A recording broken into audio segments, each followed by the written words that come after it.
Hello दोस्तों, आप देख रहे हो सीन्यू स्टोरी और वो भी तरुण के साथ। तो दोस्तों, आज मैं आपको एक ऐसी खूनी दुल्हन के बारे में बताने जा रहा हूँ जिसे सुन आपके रोंगटे खड़े हो जाएंगे। तो इस खूनी दुल्हन को मेरे एक दोस्त ने भेजा है जो कि उसके पड़ोस में हुआ था। तो दोस्तों, चलते हैं हम कहानी की ओर। तो दोस्तों, सुनसान सड़कें, बत्ती गुल और घने जंगल का रास्ता, मन में हनुमान चालीसा दोहराए अजय सरपट भागा जा रहा था। अपने कदमों की आहट खुद सुनाई दे रही थी उसको। सांसें तेज हो रही थी। उस सेठ के मन में घबराहट भी थी। काश जल्दी से घर पहुंच जाऊं, इस रास्ते पर चोर बहुत घूमते हैं। तभी पीछे से आवाज आई, जो कुछ भी तुम्हारे पास है दे दो वरना खोपड़ी खोल दूंगा। आखिर जिसका डर था वही हुआ। ये गली थी ही बदनाम चोरों के लिए। अजय ने सारे पैसे दे दिए। बोले, अब तो जाने दो, अब तुम तुझे तुझे मुझे देख लिया, तुझे मारने ही मेरी भलाई है। चोर बोला। अजय बोला, रुको, मैं तुम्हें कुछ ऐसा दे सकता हूँ जिससे तुम्हारी जिंदगी बदल जाएगी। चोरी करने की जरूरत नहीं पड़ेगी और तुम इज्जत की जिंदगी भी जी पाओगे। पर तुम्हें मुझसे वादा करना होगा, तुम मुझे मारोगे नहीं। चोर बोला, ठीक है। अजय ने उसे एक बक्सा दिया जिसमें आईना था। अजय बोला, इसको अकेले में खोलना और एक माचिस की तीली जलाना और 3 बार बोलना, खूनी दुल्हन, खूनी दुल्हन, खूनी दुल्हन। फिर तुम जो मांगोगे वो देगी। चोर बोला, क्या ये पैसा देगी? अजय बोला, हाँ, पर एक शर्त है।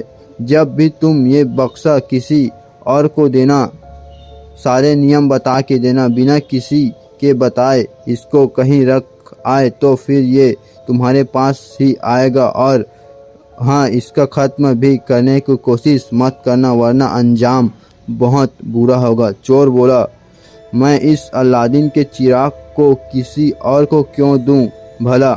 चोर खुशी खुशी बक्से के साथ घर चला गया।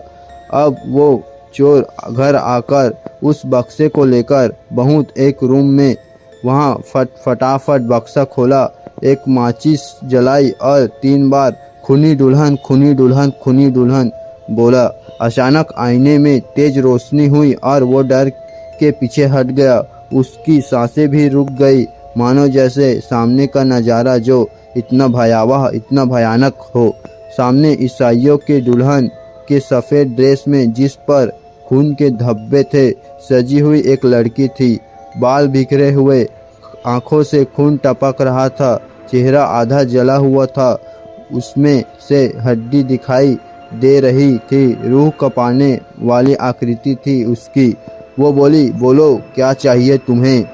एक शर्त है, जो तुम मांगोगे उसकी कीमत किसी को चुकानी पड़ेगी। चोर बोला, ले लेना, पर फिलहाल मुझे पैसे चाहिए। दुल्हन ने अट्टहास किया और बोली, लालची लालची, तूने वही मांगा जो सब मांगते हैं। हा हा हा हा हा हा। अचानक पैसों की बारिश होने लगी।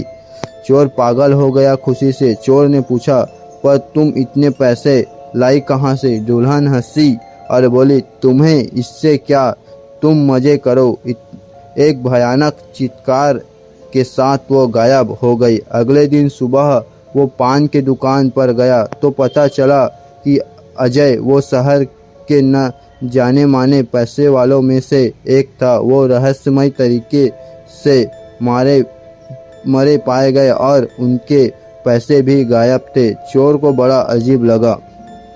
10 साल बीत गए अब इस बात को। अब वो चोर शहर का बड़ा रईस सुरेश बन गया। उसने उस बक्से को तहखाने में रख दिया जहां उसके परिवार का कोई सदस्य नहीं आता था और नहीं जाता था। उसके ताले की चाबी सिर्फ उसी के पास थी। यहाँ तक कि उसने अपनी बीवी और बच्चों को भी कुछ नहीं बताया था। एक दिन हुए कि बेटी का एक्सीडेंट हो गया जिसमें वो बुरी तरह जख्मी हो गई। वो बहुत दुखी था। उसको एक उस बक्से की याद आई। वो तहखाने में गया, बक्सा खोला, माचिस जलाई और 3 बार पुकारा, खूनी दुल्हन, खूनी दुल्हन, खूनी दुल्हन। वो अट्टहास करते हुए आई।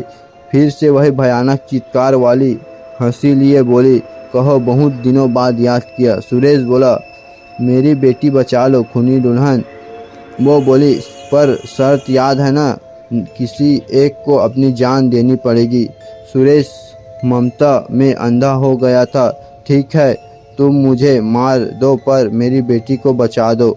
वो दुल्हन अपने काले दांत निपोरते हुई बोली, नहीं, जिसे मैं चाहूँगी वो मरेगा। फिर उसे आईने में दिखा सामने वाले पड़ोसी की बेटी जख्मी हो गई थी। सुरेश को बुरा लगा, बचपन से उसे देखा था। वो बोला, अब मैं कभी तुम्हारे पास नहीं आऊँगा। वो दुल्हन हंसते हुई बोली, इंसान लालची होता है, तुम फिर आओगे। सब ठीक चल रहा था। अचानक एक दिन सुरेश की बीवी को दिल का दौरा पड़ा। डॉक्टर ने अचानक जवाब दिया, ये नहीं बचेगी। सुरेश परेशान हो गया। सुरेश की बीवी रोने लगी कि वो अपने वारिस का मुंह भी न देख पाएगी। सुरेश ने फिर से इस आईने के पास जाने के सोचा ये कि आखिरी बार है। वो दुल्हन फिर से आई, अट्टहास करते हुए बोला, देखा आ गया ना, बोला था ना। फिर सुरेश बोला, मेरी बीबी को वारिस का मुंह दिखा दो। खूनी दुल्हन। सुरेश गिड़गिड़ाने लगा, पर शर्त याद है ना, खुली दुल्हन बोली। वो बोला, हाँ याद है। वो दुल्हन जोर से हंसी। अचानक शीशे में सेठ को अपनी बेटे की लाश दिखाई दी और जोर से रोने लगी। दुल्हन बोली, क्यों इस बार दुख कुछ ज़्यादा हुआ? क्योंकि अपना बेटा मरा है ना। वो बक्सा उठा के फेंकने ही वाला था कि आवाज़ आई, खबरदार, ऐसा करना भी मत, सारा परिवार तबाह हो जाएगा तुम्हारा। नीति को बदलोगे तो यही होगा। मैंने भी यही किया था। मेरे हाथ में शादी का सुख नहीं था, पर मैंने जो 2 दिन बाद ही मेरे पति मर गए और ससुराल वालों ने मुझे भी जला के मार दिया। तब से आईना ही मेरा घर और मैं सबको बताती हूँ, नीति को मत छेड़ो। सुरेश रोने लगा। मैंने अपने वारिस से उसके पिता का साया छीन लिया। खूनी दुल्हन बोली, ये बक्सा ऐसे ही है, जो लेता है अंत में पछताता है। सुरेश ने बेटे का अंतिम संस्कार किया और उसे बक्से को लेकर चल दिया उसी गली में जो चोरों के लिए बदनाम थी। एक चोर को उसने बहुत पैसे और वो बक्सा दे दिया शर्तों के साथ। बीवी से बोला, हम कल ही ये शहर छोड़ चले जाएंगे, कपड़े बांध लो, और खुद रूम में जाकर पैसे बैग को भरने लगा। अचानक शीशे में वो खूनी दुल्हन दिखी। तुम यहाँ सब क्या करने आई हो? दुल्हन बोली, वो बक्से वाले आदमी ने पैसे मांग रहे हैं, बोल के जोर से हंसने लगी। सुरेश डर से थर-थर कांपने लगा। अगले ही दिन सुरेश की मौत के चर्चे सबके जुबान पर थे। सब सोच रहे थे कि किसी चोर ने घर में चोरी करके उसको मार दिया और सारे पैसे ले गए। तो दोस्तों, यह कहानी आपको कैसे लगी? अगर अच्छी लगी तो प्लीज़ वीडियो को लाइक कर दीजिए, सब्सक्राइब कर दीजिए और शेयर करना ना भूलें। तो मिलते हैं अगली वीडियो में।